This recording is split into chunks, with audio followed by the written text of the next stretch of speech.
আসসালামু আলাইকুম। HSC biology first paper কিংবা সেকেন্ড পেপারের যে কোনো একটা চ্যাপ্টার ঠিক কোন সিকোয়েন্সে পড়লে তোমার আলটিমেটলি মনে থাকবে এবং এইচএসসি অ্যাডমিশন দুই জায়গাতেই তুমি ভালো করতে পারবা, সেটা নিয়ে আজকে কথা বলবো।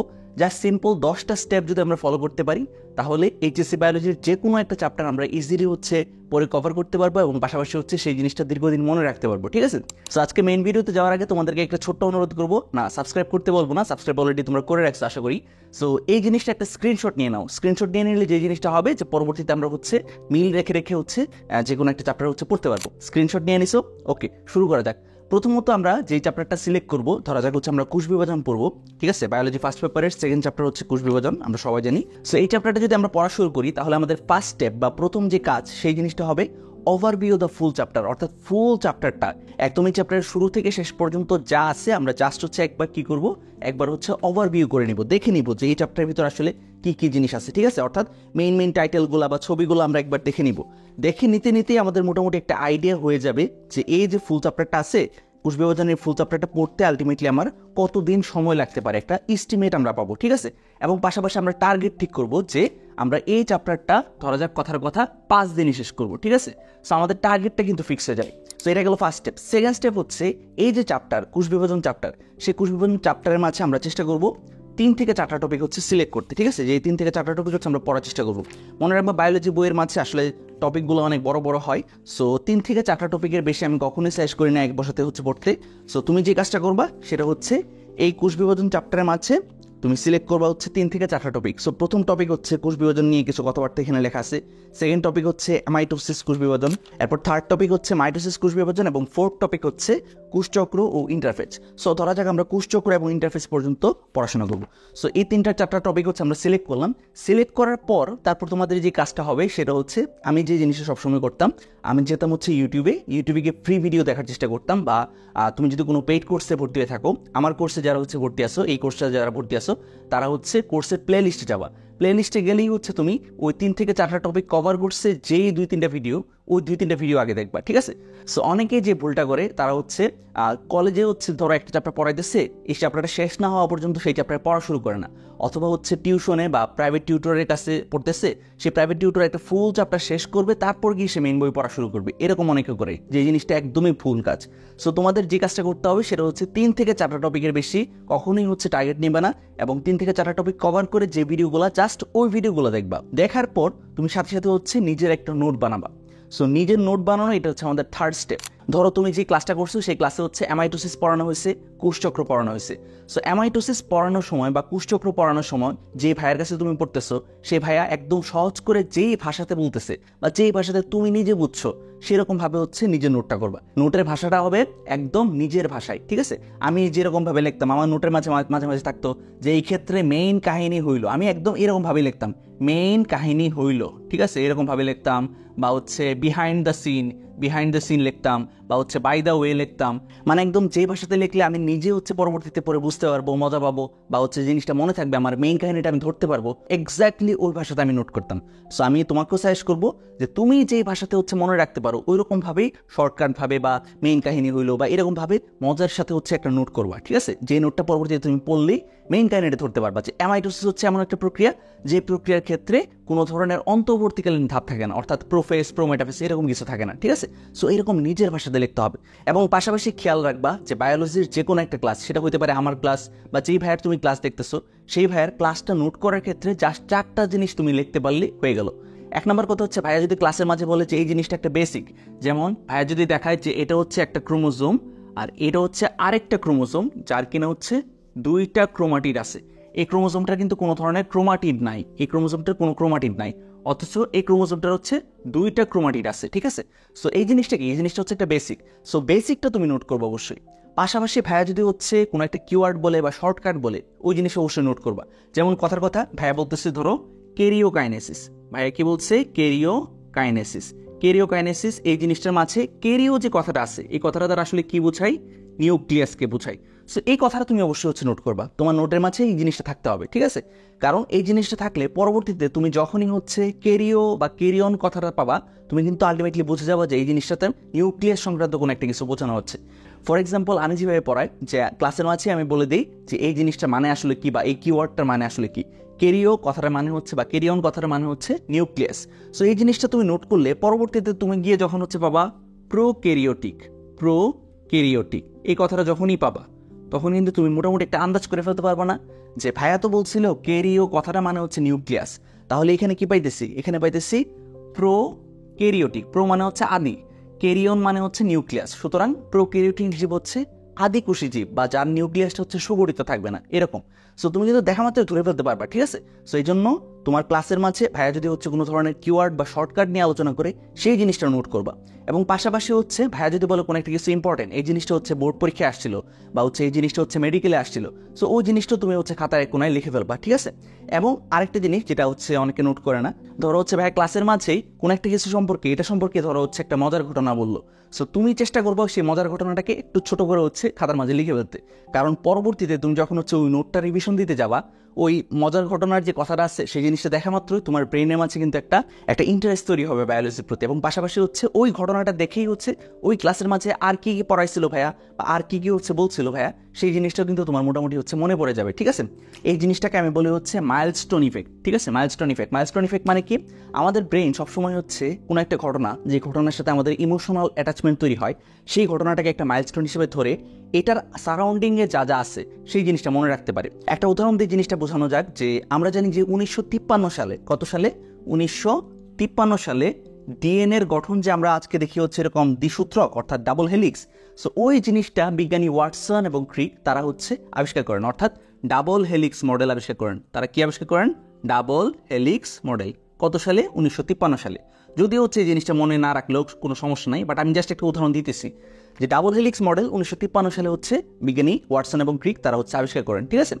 এখন এই সেম তথ্যটাকে তুমি যদি এরকমভাবে চিন্তা করো যে 1952 সালে আমাদের ভাষা আন্দোলন হয়েছিল, তার ঠিক 1 বছর পরে হচ্ছে ডিএনএর এই গঠনটা আবিষ্কার হয়েছিল, দেখবা যে ওই তথ্যটা মনে রাখা তোমার জন্য কিন্তু অনেকটাই ইজি হয়ে যাবে। ঠিক তেমনই ক্লাসের মাঝে ভাইয়া যদি হচ্ছে কোনো একটা মজার ঘটনা বলে, সেই মজার ঘটনাটাকে তুমি যদি ছোট করে লিখে ফেলো, তাহলে কিন্তু পরবর্তীতে তুমি তোমার নোটটা পড়ার সময় ওই জিনিসটা দেখা মাত্রই ওই ক্লাসে ভাইয়া আর কি কি বলছিল আর কি কি পড়াইছিল সেই জিনিসটাও কিন্তু টুকটাক হচ্ছে মনে পড়ে যাবে, ঠিক আছে। সো এই কাজটা করতে পারো তোমার নোট করার সময়। সো তুমি নোট করলা, এটা গেল 3 নাম্বার স্টেপ। 4 নাম্বার স্টেপে তুমি যে জিনিসটা করবা সেটা হচ্ছে বাসায় আসার পর বা মেইন বইটা পড়ার আগে তুমি নিজের ওই ক্লাস নোটটা পড়বা, ঠিক আছে। নোটটা পড়ার পরই তোমার কিন্তু ওই টপিক সম্পর্কে, ধরো আমি যেই উদাহরণটা দিয়েছি আজকে যে অ্যামাইটোসিস, তারপর হচ্ছে কোষচক্র, সেগুলো সম্পর্কে মোটামুটি একটা আইডিয়া কিন্তু তোমার অলরেডি তৈরি হয়ে যাবে। এরপর তুমি যদি চলে যাও হচ্ছে টেস্ট পেপারের মাঝে, টেস্ট পেপার বিগত বছরের যে টেস্ট পেপারগুলো আছে সেগুলো কালেক্ট করবা। সো টেস্ট পেপারের মাঝে গিয়ে যদি তুমি দেখো যে ও যে অ্যামাইটোসিস বা ও যে হচ্ছে কোষচক্র, সেখান থেকে বিগত বছরের বোর্ড পরীক্ষাতে কি কি ধরনের প্রশ্ন আসছিল, বা হচ্ছে অ্যাডমিশন কোশ্চেন ব্যাংক অর্থাৎ মেডিকেল যাদের টার্গেট তারা মেডিকেল কোশ্চেন ব্যাংক কালেক্ট করবা। সেখানে গিয়ে তুমি চেক করবা যে এই যে অ্যামাইটোসিস এবং হচ্ছে কোষচক্র, এই 2টা টপিক থেকে বা এই 3টা টপিক থেকে হচ্ছে কি কি কোশ্চেন হচ্ছে আমার মেডিকেলে আসছিল, কি কি কোশ্চেন হচ্ছে আমার ঢাকা ইউনিভার্সিটিতে আসছিল। সো দেখলেই কিন্তু তুমি এই টপিকটার গুরুত্ব কতটুকু বা এই টপিক থেকে নর্মালি হচ্ছে কি কি জিনিস আসে, কি কি জিনিস ইম্পর্টেন্ট, সেগুলো সম্পর্কে কিন্তু তোমার একটা আইডিয়া হয়ে যাবে। এরপর 5 নাম্বার স্টেপে গিয়ে তুমি হচ্ছে মেইন বই পড়া শুরু করবা। সো আগে কিন্তু অবশ্যই হচ্ছে এই স্টেপগুলো হচ্ছে ফলো করতে হবে। এই স্টেপগুলো করার পর তারপর গিয়ে তুমি যদি হচ্ছে মেইন বই পড়তে যাও, তোমার মাথায় অলরেডি কিন্তু অ্যামাইটোসিস, তারপর হচ্ছে কোষচক্র, এগুলো সম্পর্কে মোটামুটি একটা আইডিয়া আছে, তুমি নিজে নোট পড়ছো। পাশাপাশি হচ্ছে তুমি এটাও দেখছো যে টেস্ট পেপারে বা হচ্ছে অ্যাডমিশন কোশ্চেন ব্যাংকে হচ্ছে এই অ্যামাইটোসিস এবং কোষচক্র থেকে কি কি জিনিস আসে, ঠিক আছে, কোন জিনিসগুলো হচ্ছে ইম্পর্টেন্ট সেগুলো তুমি দেখছো। সো তুমি এরপর যখন হচ্ছে মেইন বইটা এখন পড়তে যাবা, পড়তে গেলে তুমি কিন্তু দাগাইতে পারবা যে অ্যামাইটোসিস থেকে সব লাইন আমার দাগানো দরকার নাই, জাস্ট কি দাগানো দরকার যে অ্যামাইটোসিস আসলে কোথায় ঘটে, এই যে ইস তারপর হচ্ছে এমি বা এগুলোতে ঘটে। সো আমরা এই জিনিসটা নিচে হচ্ছে জাস্ট দাগ দিব, তাহলে কিন্তু আমার যে জিনিসটা হবে যে আমি নিজের বই দাগাইলাম। নিজের বই দাগাইলে সুবিধা যেটা, পরবর্তীতে তুমি যখন আবার এই বইটা রিভিশন দিতে যাবা, এই চ্যাপ্টারটা রিভিশন দিতে যাবা, তখন কিন্তু জাস্ট ওই হাইলাইট পোর্শনগুলো হচ্ছে দেখে গেলে কিন্তু তোমার ফুল চ্যাপ্টারটা একটা রিভিশন হয়ে যাবে এবং মেইন জিনিস হচ্ছে তুমি দ্রুত হচ্ছে কভার করতে পারবা। সো এরকমভাবে বায়োলজি বই দাগায় পড়ার সময় আমরা দেখবো যে কয়েকটা জিনিস আমাদের সামনে আসতেছে। 1 নম্বর যেটা, সেটা হচ্ছে আননোন ওয়ার্ড, অর্থাৎ এমন একটা শব্দ যে শব্দের মানে তুমি বুঝতেছো না, ঠিক আছে। ফর এক্সাম্পল কথার কথা, তুমি হচ্ছে কোষের গঠন পড়তে গেলে দেখবা যে লেখা আছে যে ব্যাকটেরিয়ার কোষপ্রাচীর, এই জিনিসটা হচ্ছে মিউকোপেপটাইড এবং পলিস্যাকারাইড দ্বারা গঠিত। মিউকোপেপটাইড, ঠিক আছে, মিউকোপেপটাইড এবং পলিস্যাকারাইড দ্বারা গঠিত। সো মিউকোপেপটাইড এই কথাটা কিন্তু তোমার কাছে একটা আননোন ওয়ার্ড, ঠিক আছে। ক্লাসে ভাইয়া যদি হচ্ছে কভার করে না থাকে যে ভাইয়ের কাছে তুমি পড়তেছো সে যদি এই জিনিসটা কভার করে না থাকে, কভার করে থাকলে তো হচ্ছে তুমি লিখে ফেলছো অলরেডি, সো তুমি এই জিনিসটা অর্থ জানবা। আর যদি না কভার করে থাকে তাহলে কিন্তু এই শব্দটা তোমার কাছে একটা নতুন শব্দ। সো এরকম আননোন ওয়ার্ড দেখা মাত্রই তুমি যে কাজটা করবা, গুগলে গিয়ে সার্চ দিবা what is the meaning of mucopeptide, ঠিক আছে, অথবা মিউকোপেপটাইড মিনিং, এই জিনিসটা লিখে সার্চ দিলে কিন্তু গুগল তোমাকে দেখাবে যে মিউকো মানে হচ্ছে আসলে সুগার বা শর্করা, আর পেপটাইড মানে হচ্ছে আসলে প্রোটিন। তাহলে মিউকোপেপটাইড হচ্ছে এমন একটা যৌগ যে যৌগের ভিতরে দুইটা জিনিস থাকে, একটা হচ্ছে শর্করা থাকে আর একটা হচ্ছে কি থাকে, প্রোটিন থাকে।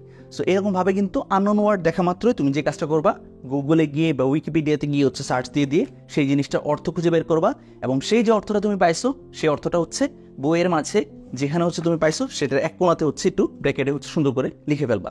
তাহলে পরবর্তীতে রিভিশনের সময় তোমার কাছে কিন্তু জিনিসটা আর কখনোই হচ্ছে কঠিন হবে না, ঠিক আছে। সো এটা গেল আননোন ওয়ার্ডের ক্ষেত্রে আমরা কি করবো, ঠিক আছে, এটা ডান।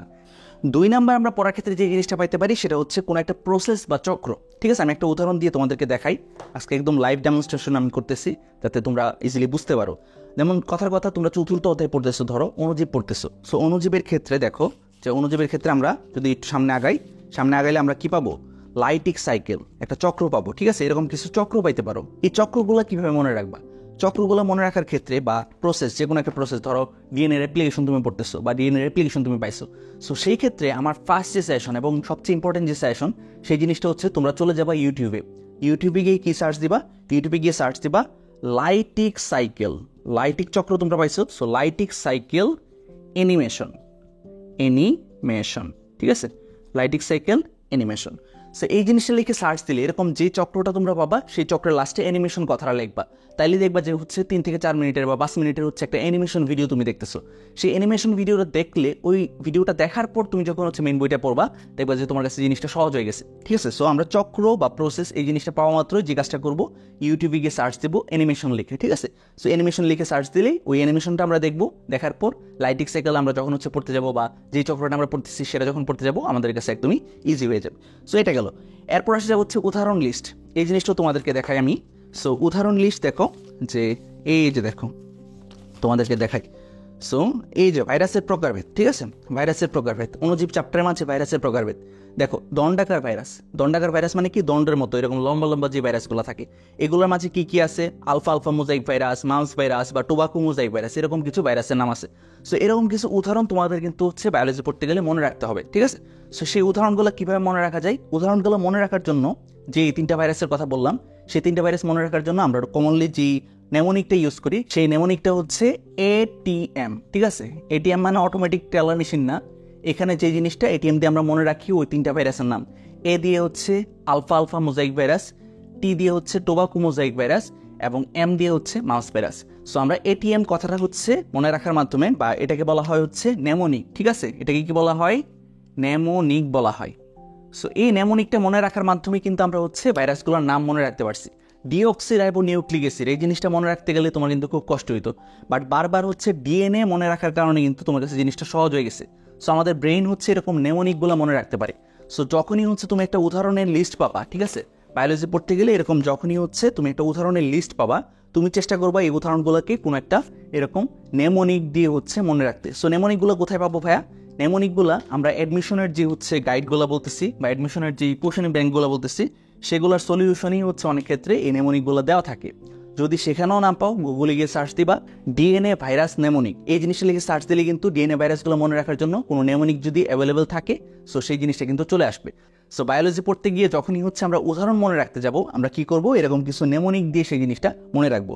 সো পড়ার ক্ষেত্রে এই 3 নাম্বার সমস্যাটার আমরা কিন্তু সমাধান করে ফেললাম। 4 নাম্বার যেটা, সেটা হচ্ছে চিত্র। সো বায়োলজি পড়তে গেলে অবশ্যই তুমি চিত্র পাবা, ঠিক আছে। সো চিত্র পাইলে এরকম ধরো চিত্র পাইছো, ঠিক আছে, এরকম ধরো চিত্র পাইছো, বা হচ্ছে এরকম ধরো চিত্র পাইছো।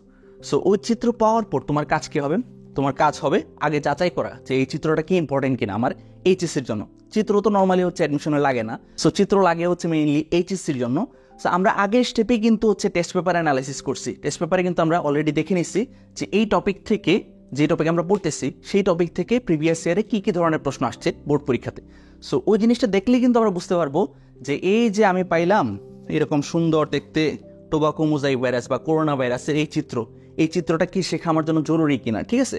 আমরা যদি প্রিভিয়াস ইয়ারে দেখি যে এই জিনিসটা আসছে না, কোনো সময় হচ্ছে এটা চিত্র আসছে না, সো ওই জিনিসের চিত্র দেখলেও আমরা জাস্ট একটু মোটামুটি দেখে নিব, এই জিনিসটা শেখার কোনো দরকার নেই। কিন্তু প্রিভিয়াস ইয়ারের কোশ্চেন ঘাটলে তুমি দেখবা কিন্তু লাইটিক সাইকেলের চিত্র কিন্তু ঠিকই আঁকতে হয়েছে, বা লাইটিক সাইকেলের চিত্রটা কিন্তু খুবই ইম্পর্টেন্ট। সো এখন তোমার কাজ কি হবে, যে আমার তাইলে হচ্ছে লাইটিক সাইকেল শিখতে হবে, লাইটিক সাইকেলের চিত্র শিখতে হবে।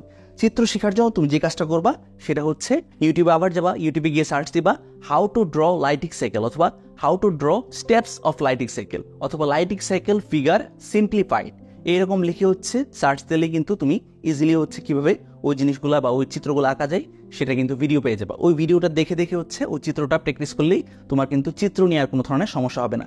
সো বায়োলজির মেইন বই পড়ার ক্ষেত্রে আমি কিন্তু অবশ্যই বারবার হচ্ছে গুরুত্ব দিচ্ছি যে মেইন বই পড়তে হবে ভাই, এর কোনো শর্টকাট নেই। তুমি বাকি যত গাইড পড়ো, যত হচ্ছে ভাইয়ার গুলিয়ে দেওয়া তাবিজ পড়ো, সো তাবিজ পড়লে কিন্তু কোনো লাভ হবে না, ঠিক আছে। মেইন বই অবশ্যই তোমাকে পড়তে হবে এমসিকিউতে ভালো করার জন্য, আর সিকিউর জন্য তো অবশ্যই লাগবেই। সো মেইন বই পড়ার ক্ষেত্রে আমরা কমনলি যে সমস্যাগুলো ফেস করি সেই প্রত্যেকটা সমস্যার সলিউশন কী কী সেটা কিন্তু ভাইয়া হচ্ছে অলরেডি বলে দিলাম, ঠিক আছে। সো আশা করি হচ্ছে মেইন বই পড়তে গেলে তোমাকে কী করতে হবে সেই জিনিসটা তুমি অলরেডি জানো। সো এটা গেলো 6 নাম্বার স্টেপ। এই 6 নাম্বার স্টেপ কমপ্লিট করতে করতে তুমি অলরেডি কিন্তু কী করে ফেলছো, যে অ্যামাইটোসিস এবং কোষচক্র তুমি পড়বা টার্গেট করছিলা। সো অ্যামাইটোসিস এবং কোষচক্রের মাঝে কী কী ইম্পর্টেন্ট লাইন আছে সেগুলো কিন্তু অলরেডি তাকাই ফেলছো। কোনো চিত্র থাকলে সেই জিনিসটা কিন্তু তুমি শিখে ফেলছো। কোনো ধরনের হচ্ছে উদাহরণ পাইলে সেটা কীভাবে মনে রাখতে হবে সেটাও কিন্তু তুমি মনে রাখছো। সো তোমার কিন্তু মোটামুটি একবার কিন্তু ভালোভাবে পড়া হয়ে গেছে। এবার 7 নাম্বার স্টেপে তুমি যে কাজটা করবা, যে আরেকবার একটু জাস্ট ওই হাইলাইট যে তুমি করছিলা ওই লাইনগুলো একবার রিভিশন দিবা। হাইলাইট লাইনগুলো রিভিশন দিলে তোমার যে কাজটা হবে, যে মেইন ইম্পর্টেন্ট যে তথ্য আছে সেটা আবার একবার কিন্তু পড়া হয়ে যাবে। সো পড়া হয়ে গেল, এরপর তুমি কোথায় চলে যাবা, এরপর চলে যাবো হচ্ছে টেস্ট পেপার এবং প্রিভিয়াস কোশ্চেন ব্যাংকে। আগের বার আমরা টেস্ট পেপার এবং অ্যাডমিশন কোশ্চেন ব্যাংকে কী প্রশ্ন আসছিল সেটা জাস্ট দেখছিলাম, ঠিক আছে, আমরা কিন্তু ভালো করে সলভ করছি না। সো এই স্টেপে গিয়ে আমরা কী করবো, এই স্টেপে গিয়ে আমরা যেই কাজটা করবো সেটা হচ্ছে টেস্ট পেপার এবং অ্যাডমিশনের কোশ্চেন ব্যাংকে যে এমসিকিউ আসছে সিকিউ আসছে ওই টপিকগুলো থেকে, যে টপিকগুলো তুমি টার্গেট করছো। আমরা কি টার্গেট করছি, অ্যামাইটোসিস, কোষচক্র এবং মাইটোসিস। সো এই 3টা টপিক থেকে বিগত বছরের টেস্ট পেপারগুলোতে মানে বোর্ড পরীক্ষাতে হচ্ছে যে কোশ্চেনগুলো আসছে সেগুলো আমরা সলভ করলাম, এবং অ্যাডমিশন কোশ্চেন ব্যাংকে আমরা দেখলাম যে মেডিকেলে কী টাইপের কোশ্চেন আসছে, এবং হচ্ছে ঢাকা বিশ্ববিদ্যালয় বা অন্য যে ভার্সিটিগুলো আছে সেগুলোতে কীরকম ধরনের এমসিকিউ আসছে। ওগুলো যদি সলভ করো এই টপিক থেকে তুমি একদম বস হয়ে যাবা, আর কোনো ধরনের হচ্ছে টেনশন নাই, এই টপিক থেকে একদম তুমি বস হয়ে যাবা। সো বস হয়ে যাওয়ার পর আমাদের আরেকটা ছোট্ট কাজ আছে, সেটা হচ্ছে এই টপিকগুলো থেকে আমরা চেষ্টা করবো যে নিজের জন্য অ্যাটলিস্ট কিছু না কিছু মাইলস্টোন ঠিক করে রাখা। মাইলস্টোন মানে কি, যেমন এই 7টা স্টেপ ফলো করে তুমি রাইবোজোম টপিকটা পড়ছো, এখন রাইবোজোম টপিক থেকে আর কিছু তোমার মনে থাকুক বা না থাকুক, অ্যাটলিস্ট যাতে তোমার এরকম মনে থাকে যে রাইবোজোম জিনিসটা হচ্ছে প্রোটিন তৈরি করে। রাইবোজোম জিনিসটা কি তৈরি করে, প্রোটিন তৈরি করে। সো এরপর রাইবোজোম পড়ার পর তুমি যখনই হচ্ছে ধরো ট্রান্সলেশন পড়তে গেলা, আরেকটা টপিক, ঠিক আছে, অন্য আরেকটা টপিক আরেকদিন পড়তে গেলা ট্রান্সলেশন, তখন যাতে তুমি এই রাইবোজোমের বেসিকটা ইউজ করে হচ্ছে ট্রান্সলেশন থেকে কোনো না কোনো একটা কিছু মনে রাখতে পারো। যেমন তুমি বললা কি রাইবোজোম জিনিসটা হচ্ছে প্রোটিন তৈরি করে, ট্রান্সলেশন পড়তে গিয়ে তুমি কি পাইলা, ট্রান্সলেশন পড়তে গিয়ে তুমি পাইলা যে এই প্রক্রিয়াতে mRNA থেকে হচ্ছে প্রোটিন তৈরি হয়। mRNA থেকে কি তৈরি হয়, প্রোটিন তৈরি হয়। তখন তুমি আগের যে টপিক পড়ছো সেই টপিকের সাথে এটা মিল করার চেষ্টা করবা, এটা একটা মিলানোর চেষ্টা করবা বা কানেকশন তৈরি করার চেষ্টা করবা, যে এখানে ট্রান্সলেশন প্রক্রিয়াতে আজকে পাইতেছি প্রোটিন তৈরি হয়, আমি তো গত ক্লাসে বা হচ্ছে গতদিন হচ্ছে পড়ছিলাম যে প্রোটিন জিনিসটা তৈরি হয় হচ্ছে রাইবোজোমে, তাহলে ট্রান্সলেশনের সাথে কি রাইবোজোমের কোনো কানেকশন আছে কিনা, এরকম ভাবে হচ্ছে নিজের মাঝে একটা তুমি হচ্ছে যাচাই করার চেষ্টা করবা। যে টপিক তুমি আজকে পড়তেছো সেটার সাথে আগে যে টপিক পড়ছো সেটার মাঝে একটা কানেকশন তৈরি করার চেষ্টা করবো। আমাদের ব্রেন হচ্ছে এই কানেকশনগুলো ভালোভাবে মনে রাখতে পারে। যেই মাত্র তুমি দেখলা যে ট্রান্সলেশন জিনিসটা আসলেই হচ্ছে রাইবোজোমে হয়, বাস তোমার ব্রেন কিন্তু একটা কানেকশন খুঁজে পেলো যে আগের দিন যা পড়ছি আমি এই জিনিসটা মনে রাখতে পারি, এবং পাশাপাশি হচ্ছে আগের দিনের সাথে মিল পাইতেছি আমি আজকের পড়াটাই। এর ফলে হচ্ছে যে জিনিসটা তৈরি হবে সেটা হচ্ছে দুইটা পড়ার মাঝে একটা ব্রিজ তৈরি হবে। আমাদের ব্রেন সবসময় মনে রাখবা যে কোনো একটা স্পেসিফিক তথ্যকে খুব সহজে হচ্ছে মনে রাখতে পারে না, একটা স্পেসিফিক তথ্যকে আগের আশেপাশের অনেক কিছু দিয়ে মিল করে কানেক্টেড করে হচ্ছে মনে রাখতে পারে।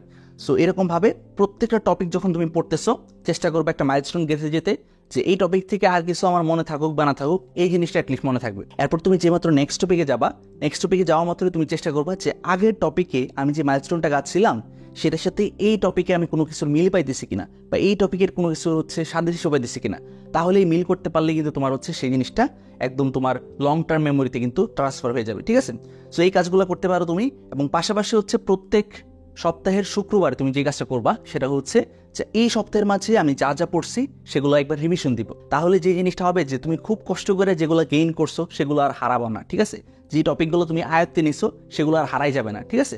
যা যা তুমি পড়ছো সেগুলো কিন্তু তোমার ব্রেইনের একদম লং টার্ম মেমোরিতে হচ্ছে ট্রান্সফার হয়ে যাবে, ঠিক আছে? তুমি দীর্ঘদিন সেই জিনিসটা মনে রাখতে পারবা। আর এক্সাম টাইমে পরীক্ষা যখন তোমার থাকবে, সেটা সেমিস্টার পরীক্ষা হোক বা বোর্ড পরীক্ষা হোক, কিভাবে তুমি রিভিশন দিবা বা কিভাবে হচ্ছে তুমি বায়োলজির যে কোনো টপিক হচ্ছে রিভিশন দিবা সেই জিনিসটা ভাই বলে দিচ্ছি। প্রথম কাজ, ধরো তুমি কোষ বিভাজন চ্যাপ্টারটা রিভিশন দিতে যাচ্ছ, নেক্সট ডেতে তোমার পরীক্ষা, ঠিক আছে? কোষ বিভাজন চ্যাপ্টারের উপর তোমার হচ্ছে ধরো সেমিস্টার পরীক্ষা। তুমি এখন কোষ বিভাজন চ্যাপ্টারটা কিভাবে রিভিশন দিবা? আমি যে কাজটা করতাম সেটা হচ্ছে অ্যাট ফার্স্ট আমার নিজের নোটটা পড়তাম, ঠিক আছে? ক্লাস নোট যেটা তৈরি করছিলাম আমি টিউটরের কাছে বা হচ্ছে ভিডিও দেখার সময়, সেই নোটটা আগে পড়তাম। সেই নোটের মাঝে একদম সহজ করে সব কিছু লেখা আছে, সো ওই জিনিসটা পড়তে আমার বেশিক্ষণ সময় লাগতো না। সো ওই নোটটা দেখা মাত্রই কিন্তু আমার হচ্ছে ওই চ্যাপ্টারের অনেক কিছু মনে পড়ে যেত, ঠিক আছে?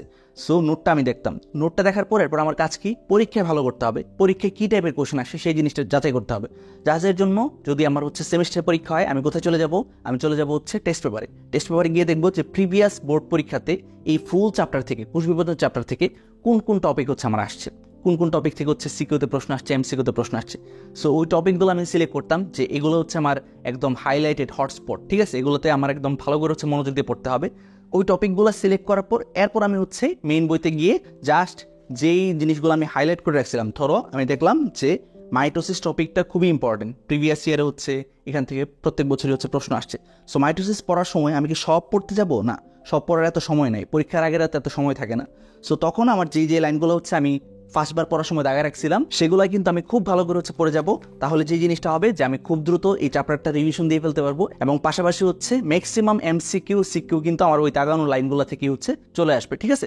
সো এইচএসসি বায়োলজির যে কোনো চ্যাপ্টার আমার মতো এইভাবেই পড়া উচিত। এভাবে পড়লে যে জিনিসটা হবে যে বারবার কষ্ট করে তুমি না বুঝে যা হচ্ছে মুখস্থ করতেছো, এই কষ্ট তোমার নেওয়া লাগবে না, ঠিক আছে? তুমি বুঝে বুঝে আগাবা এবং একটা ইনফরমেশন তোমার দীর্ঘদিন মনে থাকবে। সেই চ্যাপ্টার থেকে এইচএসসি বা অ্যাডমিশনে এমসিকিউ সিকিউ যেখানে হচ্ছে প্রশ্ন আসুক না কেন, তুমি কিন্তু আলটিমেটলি হচ্ছে খুবই ভালো করতে পারবা, ঠিক আছে? সাকসেসের কোনো শর্টকাট রাস্তা নেই। আজকে যে প্রসেসটা ভাইয়া বললাম সেই প্রসেসটা আমি নিজেও জানি যে একটু লম্বা হয়ে গেছে, বাট এই প্রসেসটা ফলো করলেই আলটিমেটলি বায়োলজিতে তুমি ইন্টারেস্ট খুঁজে পাবা। বায়োলজি তোমার কাছে মনে হবে যে বায়োলজি বইটা আমার সাথে কথা বলতেছে, ঠিক আছে?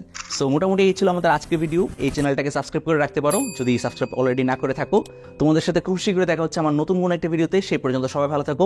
আসসালামু আলাইকুম।